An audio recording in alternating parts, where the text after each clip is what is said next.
This is the Horse Radio Network. This is episode 645 of the Dressage Radio Show, official podcast of the United States Dressage Federation on the Horse Radio Network, brought to you by Kentucky Performance Products, Arena Saddles, and TotalSaddleFit.com. This week's episode is dedicated to healthy lifestyle. We chat with friends of the show, Megan McIsaac, and then Reese's new personal trainer, Tony Sandoval, has some thoughts for our listeners. For our trainer tip this week, Beth Haist from The Horse, of course, is bringing us holiday gift ideas.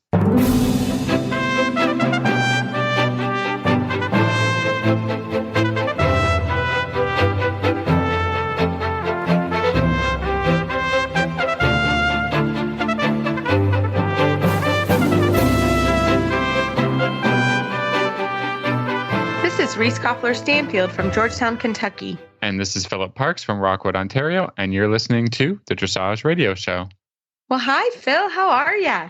I'm doing okay, Reese. Yeah, I'm just dealing with the snow a bit and those kinds of things. But holiday season is upon us. We're officially into December. So in that way, I'm looking up. It is terrifying. It is terrifying that it's December. I'm like, what happened in November? It felt like things just have gone so fast. Well, you ate a bunch of turkey and then fell into a coma, and then it's December.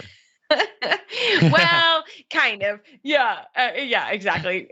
We are full swing ahead for getting ready to head south. So I'll actually hopefully be for my Florida farm next week. There's a lot of steps that have to happen between now and our show next week, but I am really looking forward to getting all the horses in and settled.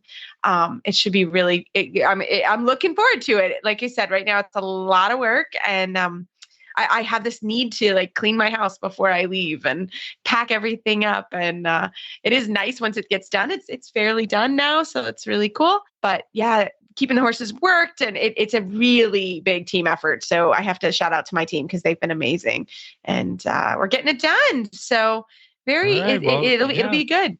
It's good. Good luck with the move, right? Good luck. Yeah, it is a move. I think that's the one thing that, it kind of gets lost. It's like when you leave somewhere for 4 months, it's essentially a move. You can't, you're like, every year I'm like, I'm not going to pack as much stuff. And every year I'm getting a little better. So, which is good, but all good. All the horses are getting clipped. And I'm not going to lie, Phil, we had almost 70-degree day here in Kentucky. So it was beautiful. So the weather has been cooperating this week. So it's been nice. All right. Well, we have a healthy lifestyle show, yes! Trying to inspire people, coming into the unhealthiest time of the year. Exactly. The unhealthiest holiday season.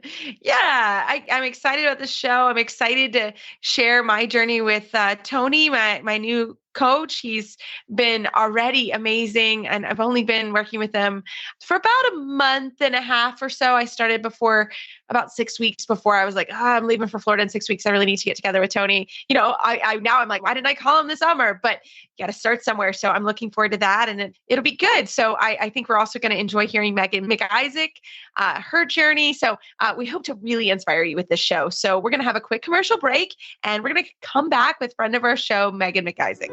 He was her first love, the one that started it all. He taught her how to master the posting trot and navigate her first hunter course.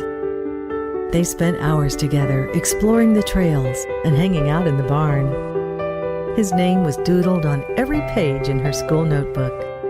His coat gleamed in the sun as he met her at the gate each day, snuffling for a treat. From the first time she saw him poking his head out of the stall to the last time she patted him goodbye, he was, and always will be, her everything. This love story is brought to you by Nalox Advanced, providing complete support for a healthy digestive tract, which reduces the risk of colic and digestive upset. The horse that matters to you matters to Kentucky Performance Products.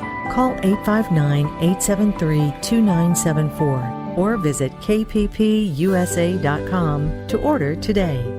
We are Hi, Megan. Well, tonight we are so excited to have Megan McIsaac, USDF certified instructor and friend of Philip and I. We have missed her. We haven't seen her in a long time or had you on the show in a while. So welcome back. It's our yearly check. Yeah. Thank you for checking on me. You need to check on your horse trainer friends. You do. Plus, just check in with your friends and see how they're doing. But life has been so exciting for you. Can you give us an update? How is Megan doing? I'm crazy. Otherwise, I'm doing really, really good. I am engaged and building so exciting. a house. And then packing, I have 25 days until I leave for California. And I have 2 sale horses and trying to be healthy and eat healthy over the holidays. I haven't even gone Christmas shopping, which is not like me. And so I'm crazy. I know. I love it. I think there's something about it. And I think that's too, because I'm in the thick of it too now as well. You know, it is a lot when you end up traveling to a warmer climate for training, because you're not going to California for fun. I mean, we don't go to Florida for fun. There are some fun things, but we're really going to work and it's work. It's work. And it's really, I mean, you pack up your life and essentially move for a couple months with horses and yourself and your animals and and then have to make sure all your animals at home and your staff at home. And, it's quite an involved process. And so talk to me about, I've been watching you on Facebook and watching your new healthy lifestyle. So how are you doing that with all the other things that you're getting ready to do? I have my fiance. I have to be honest. He has been a huge, huge motivator because he looks great. Let's just talk about ego. And he looks great. He's very fit. And I turned 40 and I was like, whoa. And my mom connected me with a doctor and said, you need to have all these labs taken, which I never have. And all my labs were great. And it was very intense. But the doctor called me and he was like, what's going on? And everything's healthy. You look great. And I was like, well, I'm still fat. And I've always been active. I used to run 4 days a week and I'm still heavy. And he's like, well, let me connect you to my nurse and she can talk about different diets. And so we did that. And there were 3 options like paleo. And I'm like, no way. I'm a horse trainer. I can't make my meals. It sounds terrible. I have no time for that. I have to be on a horse or, teaching a lesson and like meal prep. I don't have time for that.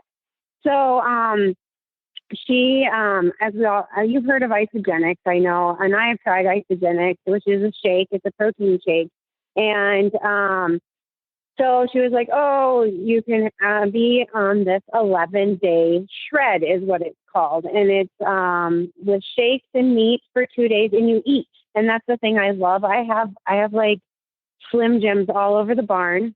I make like bacon and eggs and it's super easy. And then of course, when I ride horses in the morning, I have a shake first thing in the morning because I can't eat a big breakfast. I won't be able to ride or even function. So I do that for 2 days and then I cleanse for 2 days and then 5 days of meat and shake days and then I cleanse. And so I've been doing this for over a year and I've lost 45 pounds. And wow. And I live my lifestyle. So it's not like that's all I eat. I do that once a month and then I eat like a normal person the rest of the month because I am a foodie. I eat a lot. And I've learned a lot about food actually. On this, it's called an elimination diet because I thought I ate really healthy and but then I'd find, different triggers like those sun chips that we eat. And I'm like, oh my God, I got so sick on them. And so it's just been a fascinating journey too, because like as a horse trainer, you're very at least I am. I'm very emotional, right? I like to celebrate. I love to have wine. And, when we, have a great ride, I eat. When I'm down in the dumps, I lose a horse or I didn't have a good ride, I eat, right? And so this elimination diet has really helped me kind of separate my emotional eating habits with food. And so, it's kind of like taking control of my life, and it's been awesome. And so I like sharing it with everybody. As you know, I post everything on Facebook on like what the shake looks like. And like on my maintenance plan, I put like fruits and all sorts of good things in it. So, it's been a really amazing journey. And then I also am very fortunate. My fiance is a personal trainer. So I started working out.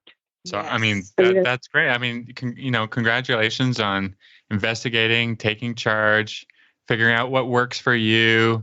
I mean, I don't think all of us could go out there and get engaged to a personal trainer, but that might be a great tip to try.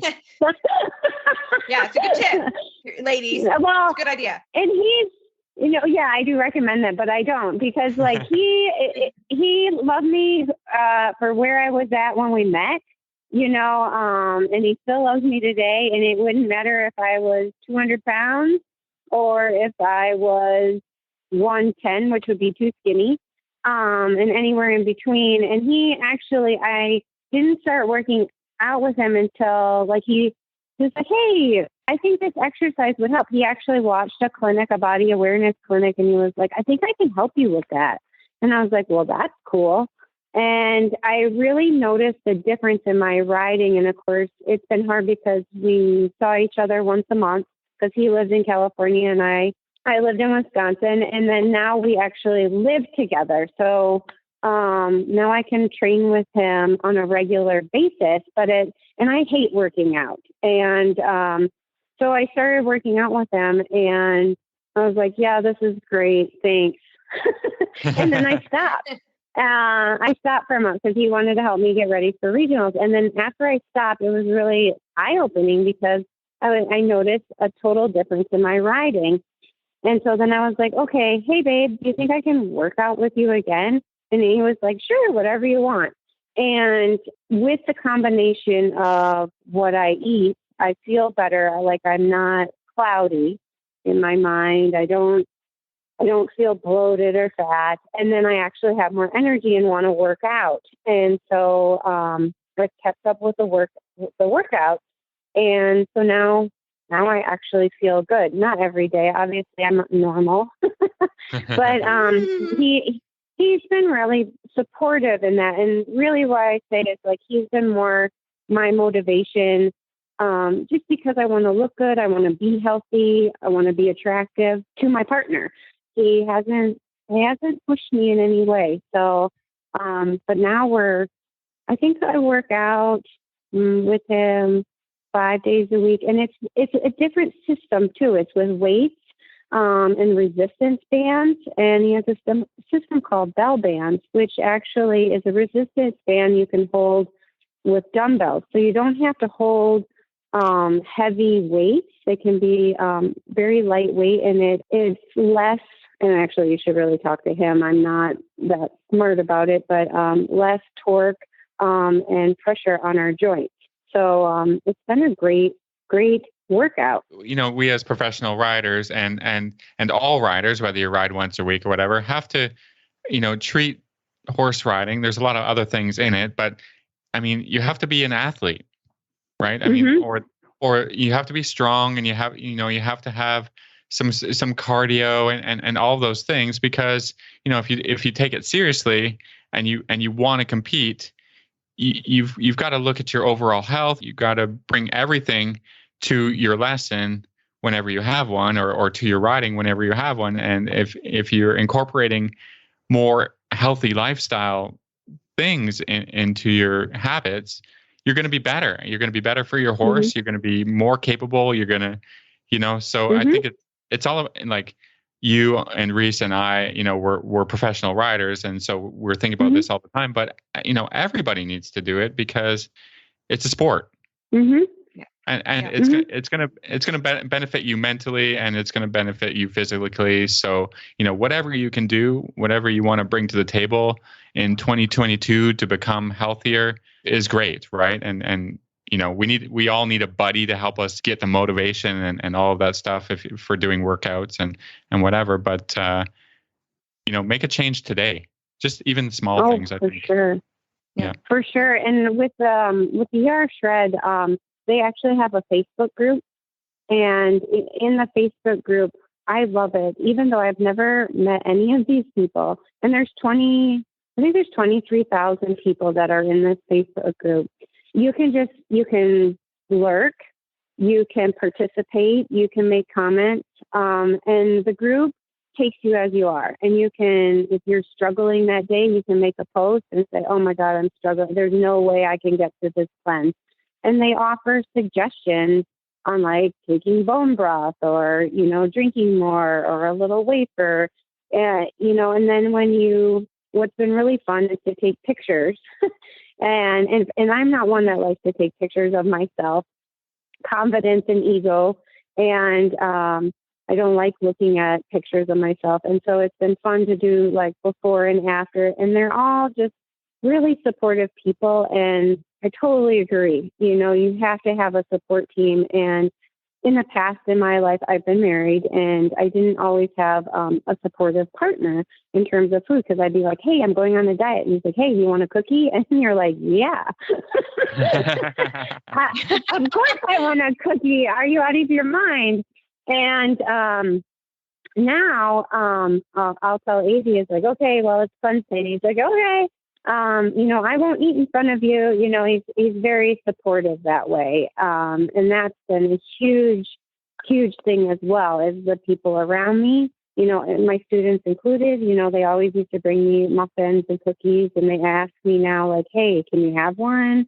Or should we wait a few days and bring you something?" So I think it's really important to also tell the people around you, like, "Hey, I'm doing this. Can you support me in my efforts to be healthy?" And especially with this pandemic, I think it's so easy, we're so separated, and it's so easy to eat, and it's so easy to go down that path of mentally and physically being unhealthy. And so I started this. I actually needed a root canal, and it was a year ago. So I've been able to stay really positive during these times, and I really contributed to my overall health and what I'm eating, and as well as working out. Well, Megan, you look amazing. You look great. You've always been so positive and fun. But I know what you're saying. And I think going into the holidays, I think that's good to say, is like, thank you so much, but please don't bring that plate of cookies here. Like, yeah. I love your cookies. Or if you're going to bring them, maybe just one or two, not the entire tray. I think that's really important, because I think that is the hard thing about the holidays, and you always have things to do and places to go. And, then you kind of start out the year kind of setting goals for next year and riding, and you're carrying along the Christmas cookie weight. Mm-hmm. I've done it. It's really hard not to. And I think it's a great way to do it, and very proud of you, and so excited to see your journey, and love that you have a supportive partner. I think it's fantastic. So if anybody has questions for you, how can they find you online? They can come to my website, which is lindenhoff.com. They can email me, lindenhoffllc@gmail.com, or I'm on Facebook. Send me a message. And ask me any questions. I would love to help anyone. And this isn't for everybody. That's the other thing about the shred, is like, everybody accepts you for who you are. If you eat the cookie, so what? Yeah, exactly. And if it isn't for you, find support. I love sharing it, because who I am, I was always an athlete, but I struggled with weight for a very long time, and I ran and I worked on my diet, and I just never could find success. So I always say jokingly, I'm a fat person, who has found a way that worked for me. So and I know that journey, as being in the spotlight, being watched, and being criticized and judged. I would love to help anyone feel more confident about themselves. So yeah, feel free to message me anytime. Fantastic. Thanks so much, Megan. And happy holidays. You're welcome. Happy holidays. I love hearing your voices. I wish I get to see you in person sometime soon. No, we will. We will for sure. With classic elegance and unbeatable quality, it's clear why Arena saddles are the premier choice for every discerning dressage rider. The comfort and style of a beautifully crafted Arena dressage saddle will help you and your horse move together in perfect harmony while you're competing or training for the dressage ring. You'll enjoy unmatched close contact that will enable you and your horse to perform in rhythmic unison and catch any judge's eye. When you experience the ultra-soft seats and knee inserts, a perfectly balanced seat, customizable rider support, and extra protective cushioning, you'll see why Arena saddles are known for their beauty, comfort, and practicality. Priced at just $1,599, the Arena Dressage saddle is the saddle for you. Visit arenasaddles.com to view the full range of saddles available and find a retailer near you.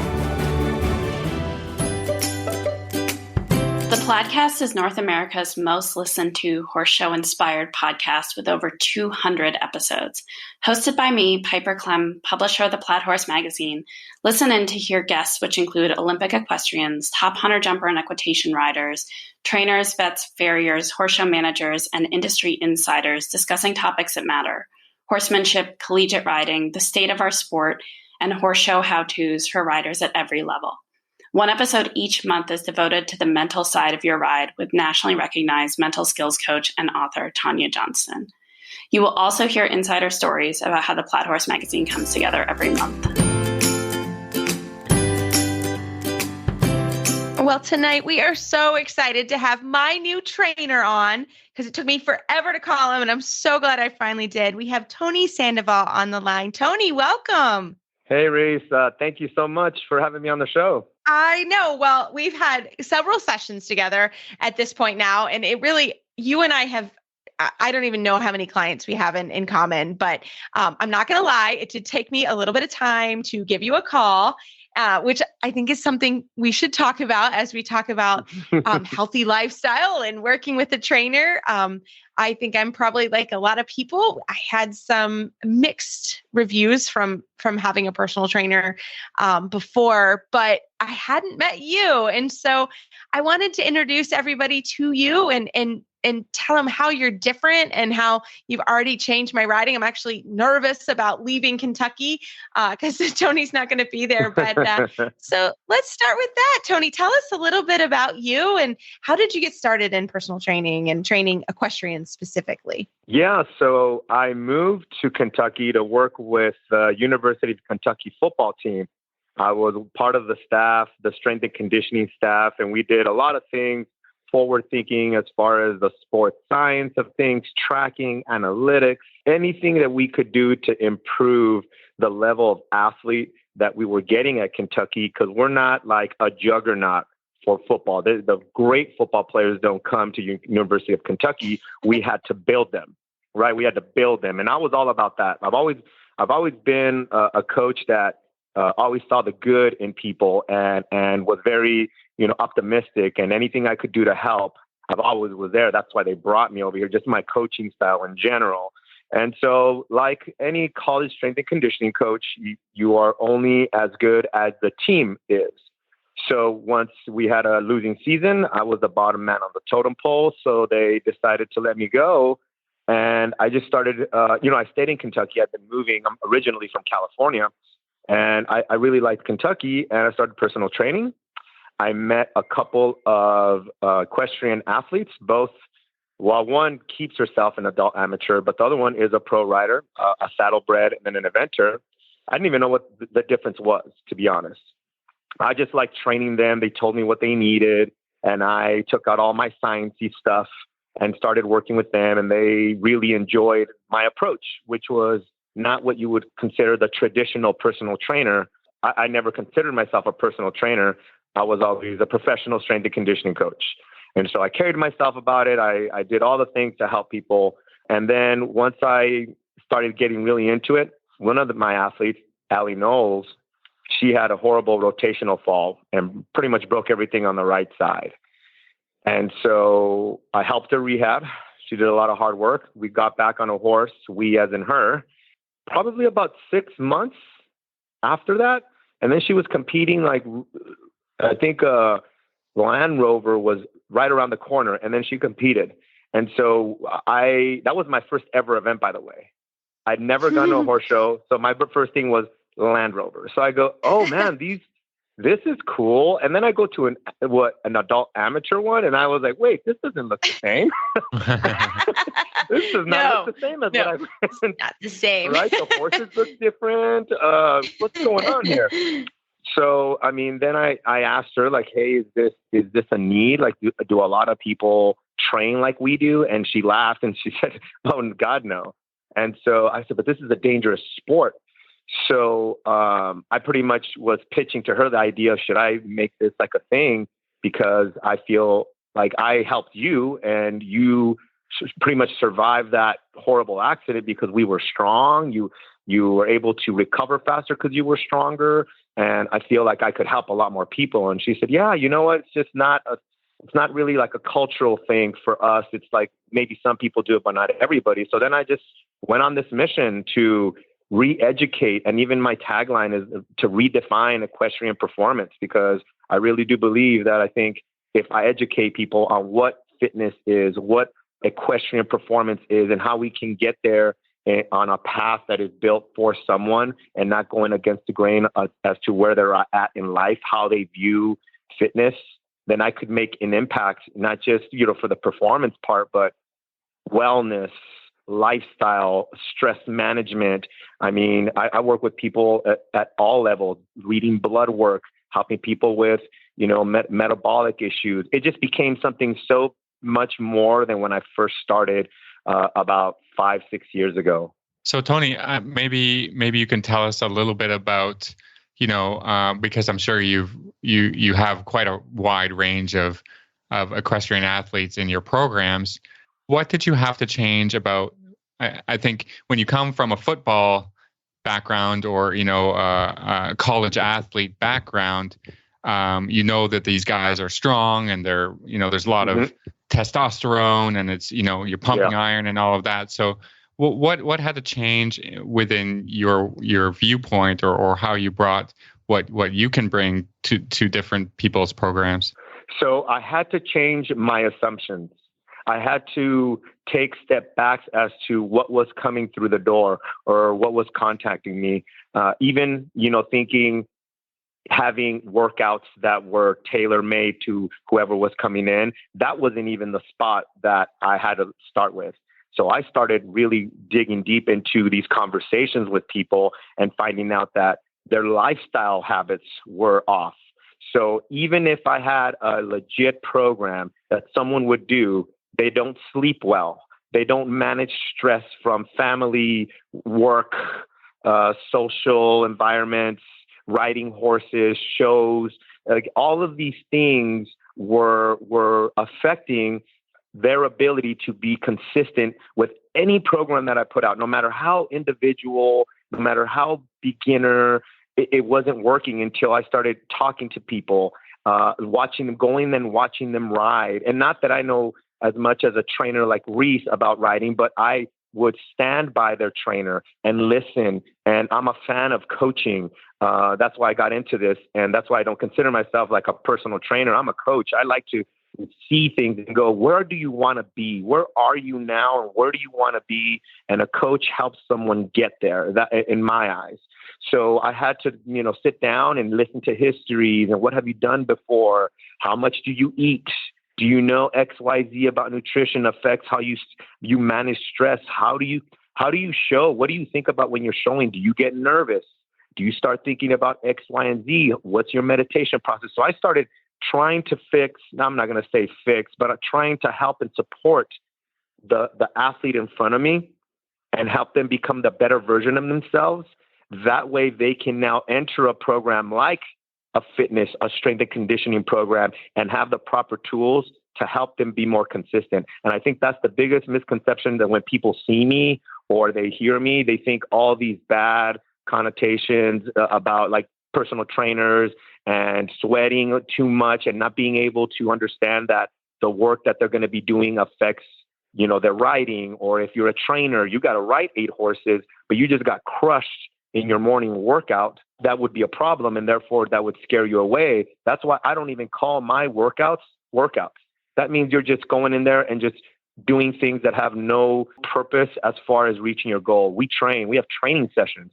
Training means there's planning, there's a thought process. We're measuring your levels of improvement. We're getting you out of pain. It's something that to me is a little bit more different. So even it might seem like somatics, but to me, it's changing the mindset as to how you view fitness, how you view wellness, health and wellness, how you view performance. Everybody just wants to come into the program and ask, how are you going to make me a better rider? And I'm like, whoa, there is a method to this. And we got to start with, why don't you currently work out? What is it about that? And then I start breaking down these walls and barriers. And then they start to realize what my program's all about. And that's just improving you as a person, number one. Number two, creating that program that's going to best fit you, and then coach you and hold you accountable through that process. Yeah. And I mean, we had talked about it too before. When I started, I had some pretty bad personal trainer experiences, and I wanted to get better, but it just didn't work for me. I'm not somebody that's going to go run on a treadmill. I can't, because I have, that's the other thing is riders have a lot of injuries typically, especially when you get to your 40s. So that is one of the things we've had to work on is, right before nationals, I had hurt my back. So we couldn't train. Tony had to help me fix my back, which, it's not fixed, but it's like, Tony, I have to ride the national championships this week. I'm struggling. So I think finding somebody too, that can work within the parameters that you have, again, I don't know about football players and that kind of stuff, but when you get in middle-aged riders, you get bumped around a little bit. And I think that that's important to know that, some of this is also just being able to stretch and also find the right muscles that you need to use. So Tony and I have worked together on seat positioning.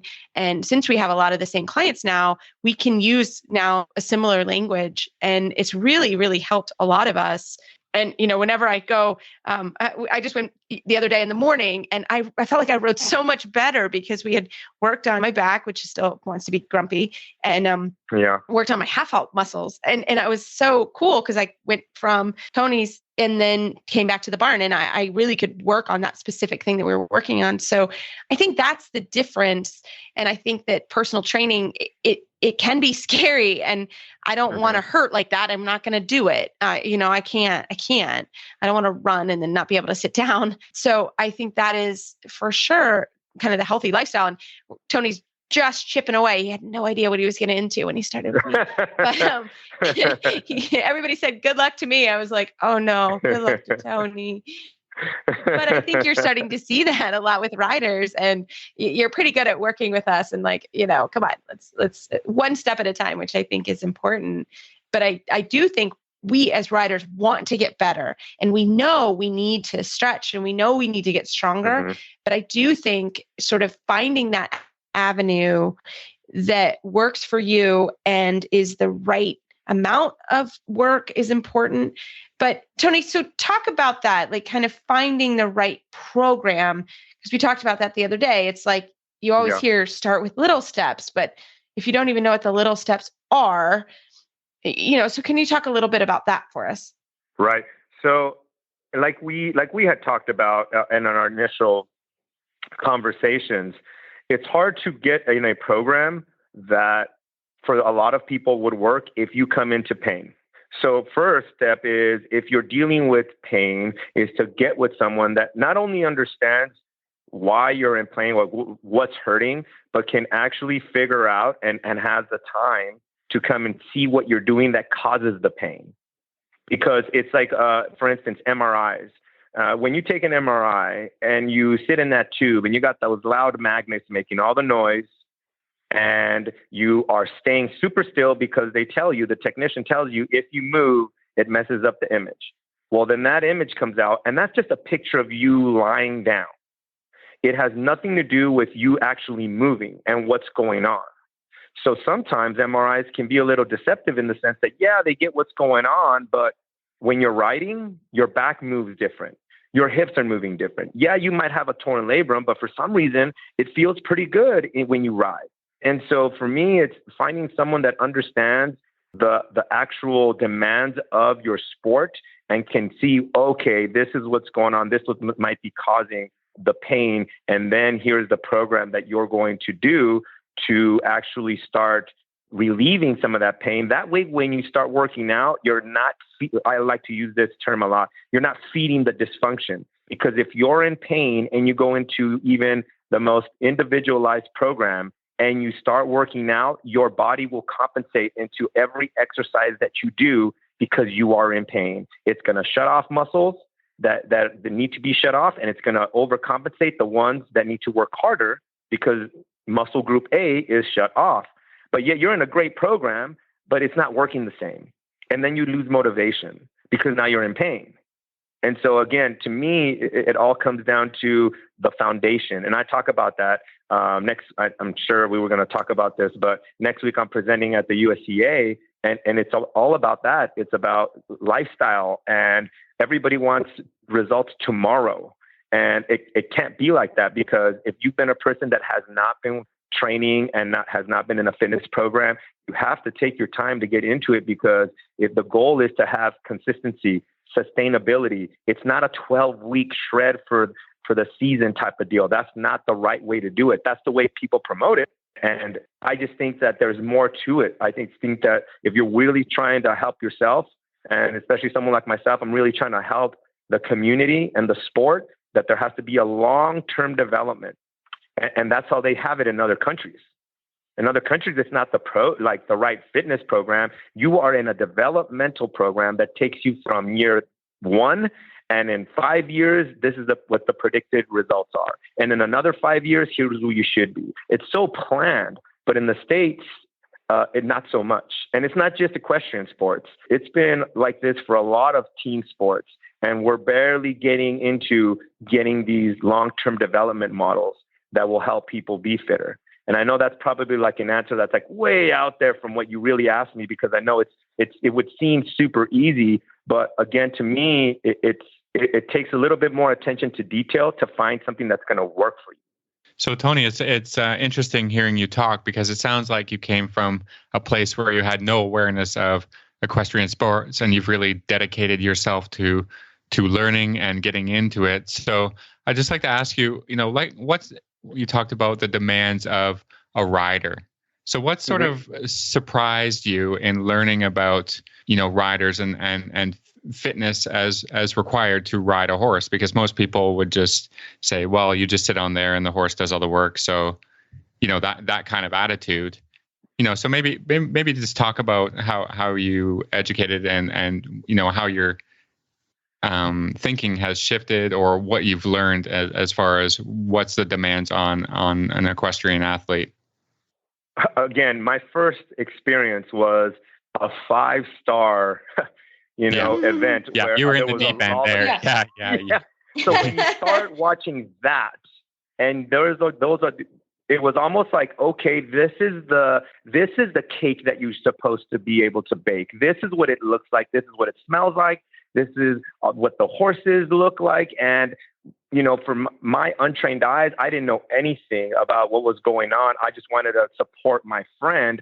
She's become like my sister. And so the relationship, I just wanted to see it but get out of her way. I didn't want to make her, I didn't want to be all up in her business when it's a big show, but I just started really appreciating that there was a team. See, I think when I started, I just thought it was a lot of the rider. Let me think about how to improve the rider. And then when you see those horses, you're like, whoa, hold on. Hold on here. These guys are athletes. So then I started doing a little bit more research on who are the top people that do work with riders. What are the publications that they're in? What are the websites that are out there that I could read, just blogs about riding, positioning? Because what I was always interested in, what was the terminology that they were using, as opposed to someone like me that was more in that biomechanics, sports science, how does all of this fit together? What is really happening, and then try to piece it together. And I was struggling for a while Then I met Andy Thomas, which Reese also knows. And he is sports. Well, it's a physiotherapist, and I'm more like the meathead, strength and conditioning coach. Usually, it's like oil and water. We don't really mix together, right? And that's just being honest. But what Andy, he was really helpful. He actually on the next event that I went to, the next Land Rover, he took me under his like wing for the weekend and was showing me all the things that was going on with the riders, gave me some great resources. And he actually had like a course through his business, and I bought it. And he messaged me, said, I developed this. It would be perfect for you. And I bought it, and I must have watched those courses like 10 times because I just thought, every single time I'm missing something. Then I started assessing athletes. And then when I started implementing what he had taught me and then threw in my spices, into this mix, I started understanding more. And I think what also helped me was I asked one of my clients, hey, can you teach me just like the beginnings of what would be a riding lesson, and she threw me on a lunge line, and the next day I was sore in places that I had never been sore again. So I went to an anatomy book and a physiology book, and I went, the tension that I'm creating, the muscles where I'm sore at, you don't get in a lot of exercises. But then I started understanding like there's a skill component. There's a physical component. Where is the line where there's skill and then there's the physicality of it? Because when I talk to trainers, they will say, we're all asymmetrical. We're all crooked. But that shouldn't be the excuse on why you are not a good rider. You compensate better. And I went, yes. So it is a lot of skill because you're right. There might be people that don't train and they're still up there at 5 stars because they ride, so many horses. They don't make time to work out because their workout is their occupation. So it's just been like a journey of getting on a horse on a lunge line, trying to learn what that feels like, having fun doing that, then talking to people, having someone like Andy who's been in the game for a long time teach me what he's learned, or at least, give me an insight onto his journey and where I'm still kind of following his, crumbs because, success leaves trails. So I'm following that. But more than anything is meeting people like Reese and being in the ring and understanding what they're doing and why, and asking probably to Reese dumb questions like, why are they doing that? How many times have you asked her not to do that? Why does a horse look like this? Asking more questions, and then her telling me, oh, this is why. And then I go, hold on, if I got her on a table, maybe I can figure out why she keeps doing that for the past 3 years, and no drill will help. So then I started making more connections, right? Good for you. Good for you. I want to know when your 5-star debut is, though. Yeah. Well, when I first started, I was like, I think in 2 weeks I'm ready for Grand Prix. What do you guys think? And then, everybody, all the the working students were laughing at me. But I mean, I really did enjoy it. And it was before COVID. When COVID hit, then I stopped riding. But I was trying to get out there at least once a week just so, if anything, it's the little things. Like I had fun grooming like the horse, like before tacking it up, like, okay, curry brush. And I was getting the proper like pony club experience on how to, brush a horse and check. Good for you. And I loved it. I was like, this is what you guys complain about? And they were like, bro, we've been doing this for a long time. I was like, can I muck a stall? That would be fun. And then they started laughing. Yes, Tony, anytime. You just, you know when to come. You know when to come. Well, we'll get Phil next time when he can ever come visit us. We'll get Phil down here and have you work with him. You guys can video me muck those stalls. Oh, totally. I think we all would be like, there's Tony knocking a stall. No, I love it. No, but in all serious, Tony, we're excited to have you. We're going to have you come back a few more times and talk to us about, starting some workouts and what are some general things that riders need to work on. So we're really excited to have you, and you're off to the USEA convention next week. So you're really getting immersed in all of the riding sport. So how can our listeners find you online and start to see some of your resources? So I put out a lot of free content on Instagram, actually, and that's just at Coach Sando Training. And then from there, it just bleeds into Facebook. And if they want to find more information about myself, then they can go to my website, which is coachsandotraining.com. And Sando, how is that spelled? Sorry. Sando as in dog, O. Perfect. That's perfect. I just went to follow him because I don't follow him on Instagram either. So now I do, Tony. You got a new follower. Well, we're really excited, and I'm excited to have you now finally part of my team. I'm glad I got up the guts to finally give Tony a call. When you start doing something, you're like, oh, I really should have done that a year ago, but you got to start somewhere. So we're excited, Tony, to have you on our team here at the show and to get me better too. So I see Tony on Monday, so I'm looking forward to it, Tony. Thanks so much for coming on the show. Oh, thank you guys. I hope everyone has a good night. So Phil, as we're working on, getting fit, having the right equipment really helps. I'm telling you, I rode the other day in my very, very thin stirrup leathers. It's on a different saddle, and it's my school horse's saddle. And I couldn't believe the difference of these stability stirrup leathers from Total Saddle Fit and how important they are. So I love them. That's sort of part of the whole package, is making sure that you have sort of the best tack you can have. You're eating the best food. You're working with a trainer. All of this stuff really does come into play with horses. And I think the stability stirrup leathers are amazing, and they're really, really helpful. Yeah, if you don't have a pair, you need to put them on your Santa's list and send that away to the North Pole before too long, because you're going to really like this. As a gift or a gift to yourself. The products from Total Saddle Fit are wonderful. They've got money back guarantees on all of them, so there's no reason not to get them this holiday season. Exactly. So we hope you enjoy TotalSaddleFit.com, and let us know. Send us some pictures of you and your new stirrup leathers. We'd love that as well, because we love email and Facebook shout outs. So we have a great Total Saddle Fit tip of the week for you by Beth Haist.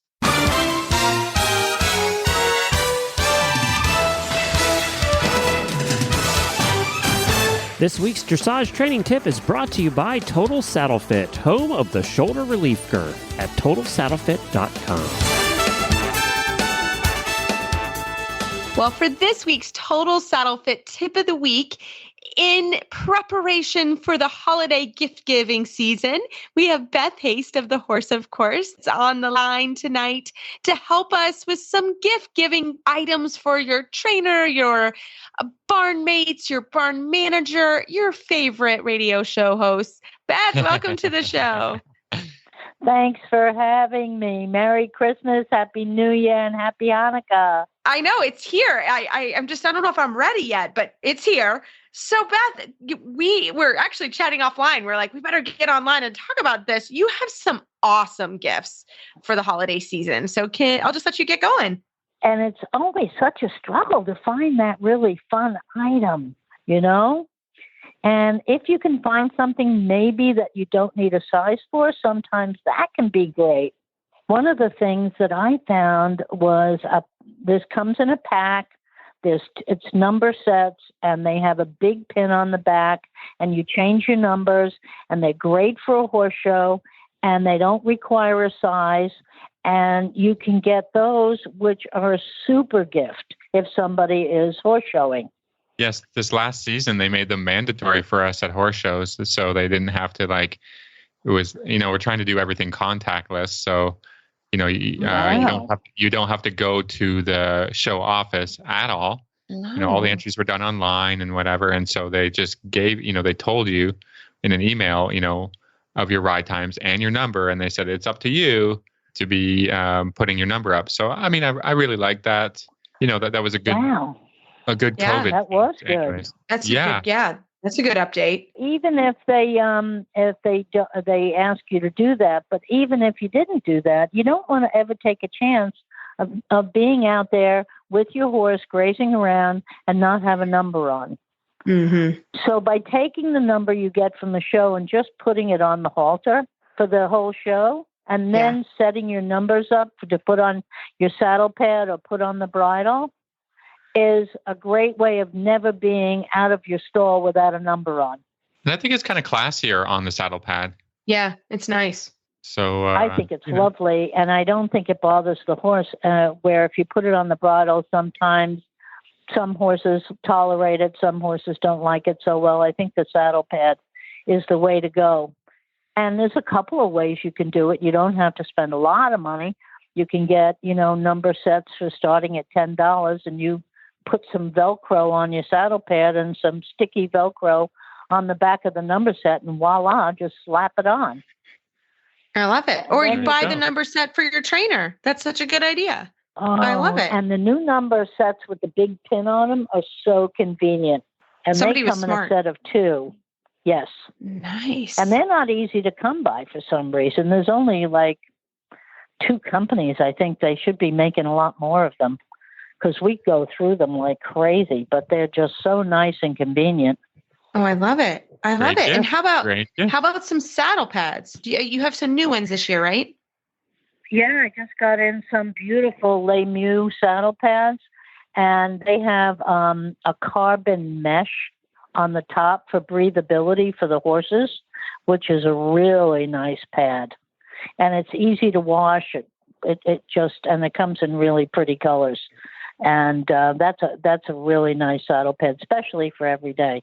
It takes a beating, and it's got so much because the whole channel is this carbon mesh, and it's really, really a great saddle pad. Oh, cool. I'm gonna have to that's keep really an eye cool. out for that. Yeah. Yeah. Everybody needs more saddle pads and more polos. It's so That's true. right. You can never have So- enough. No, it's very true. And how about you were talking about some beautiful new totes you got? There's an artist out there, Laurel Birch, and she does some spectacular big tote bags. You know, when you're going and you got to throw polos in and you got to throw all your stuff in. And these are big and they're bold with bold horse designs. And they even have like gold and silver on them. They're just really a fun. And you don't need, and this is another thing where you don't need a size. And who doesn't need a new tote? I mean, you just drag so much stuff around at the horse show. It's fantastic. I love it. And I love a designated bag. Like that is really, Yes. we have a backpack. It's that's all it does is it goes to the horse shows and it gets full and it's awesome. I love it. I love it. Yes. And then gloves. I think gloves are the best gift you can give your trainer or a friend. Cause I don't know about anybody else, but I go through gloves. I don't know. They like get eaten it during the night. I don't know. Like, I think it's a great gift. I think that you're right. And I saw 2 interesting gloves this year. One was really outrageous, and I just had to buy it. It was a white glove, and it was really cool, and it wasn't hot, and it had, this was so smart, the inside of the glove was black, and the outside of the glove was white. So all the dirt and where all the dirt gets embedded is in the inside where the color was black. And then when you closed your hand on the rein, it was white. And I said, somebody must be horse showing to figure this out. It was fantastic. And they were That's only cool. like $23. Oh, save me some. And they were great. I'm like, yes, that's what I want for myself. That's what Right, because how many people by the end of the weekend, the dirt has been ground into the gloves. But this was just really cool. That's cool. So that was one new thing I saw. And another new thing is there was from Germany, RSL gloves. They just came out with a new glove, and it's the most comfortable thing. And it's all leather on the inside. And then it's got all mesh on the outside. And you put your hand in it, and it's super comfy. And I think they came in black, but they're also coming in going forward in dark brown and gray, which really a nice glove. Well, I think if you're from up north, you're thinking about winter weather gear. So, you know, all of the hats and mitts and toques, you know, as we say up here in Canada. Yeah. I was going to say, I didn't know what a toque was before Philip. I had no idea. Everybody, it's a hat. Oh, I never. Yeah, Philip was like, you have to get your toque. Beanies. Yeah, I've heard beanies. Yeah. Or, I was like, is it a Canadian thing? Yes. Yeah, it's a French word. Yeah. Toque. Oh, and I was like, what did you just say? I thought he was kidding. I thought he was, I don't know what I was like, what? He's like, your toque, you have to get your hat. I was like, what did you call it? So yeah, so now I always call him a toque because I feel very fancy. God, that is adorable. Keep you warm in the winter. Yeah, absolutely. Need all that gear. I'll tell you on the warm thing, it was pretty chilly at the finals in Kentucky. Pretty. It was more than pretty. Yeah. You know what I sold for the first time ever was winter white gloves. Yeah. You needed And them. they were from Uvex, and they were fantastic. Yes. And they were so a great cold. glove. Yes. On that hill. Oh, Beth, they I would have come paid in for many those colors. Really? But those white, who would have thought of having white winter gloves? It was fantastic. Well, anyone from up north. For the Germans. There you go. For the people showing in the winter. Yeah. Dreamy. Absolutely. Great idea. Oh, I love it. Or anyone that comes to Kentucky in November. By the way, it was 70 degrees here today. Just saying. It was not 70 degrees. Is that the craziest thing? Yeah. It's so It's crazy. just so crazy that So you could crazy. get such a fluctuation in temperature. It was crazy. So crazy. So and then I love it. And we talked about it is a gift card. I think gift cards are also then your trainer or your friend, they can get what they want. Or if people go together in the barn to get a gift card to a shop like Beth's, you could help your trainer get some boots or, I think that's also a good idea. Don't you think? I think it also helps somebody maybe afford that new pair of boots, that new jacket that they've been wanting. They can put that toward it and it can really be helpful. So I think that has always a wonderful thing. And I think people really do appreciate it. I do too. Well, I love it. And support your local tack stores and that great stuff because I think it's been hard for people and during the pandemic and for stores and with all of the supply chain issues. I don't know what all the things that you've been dealing with, Beth, but I know our local tack store is just having a lot of headaches anyway. So be understanding when you're putting in orders. It's a challenge, but I'll tell you that I've had to order way more, way earlier, just to keep stuff flowing in because it's really been a challenge. Wow. Yeah. Really been a challenge. Yeah, for sure. Well, Beth, we can't, as always, thank you for your time. And we wish you all a very, very happy holidays. And how can people find you online, email, all the things so they can connect with you? Beth at thehorseofcourse.com. thehorseofcourse.com, and we've opened a new store in Wellington. Whether you're down for the winter or you're coming for a girls' weekend to have a good time, we're there. I love it. Yes, people need to be coming down. It's going to be a fun season. Well, Beth, as always, thank you so much. Thank you so much for having me. It was a pleasure.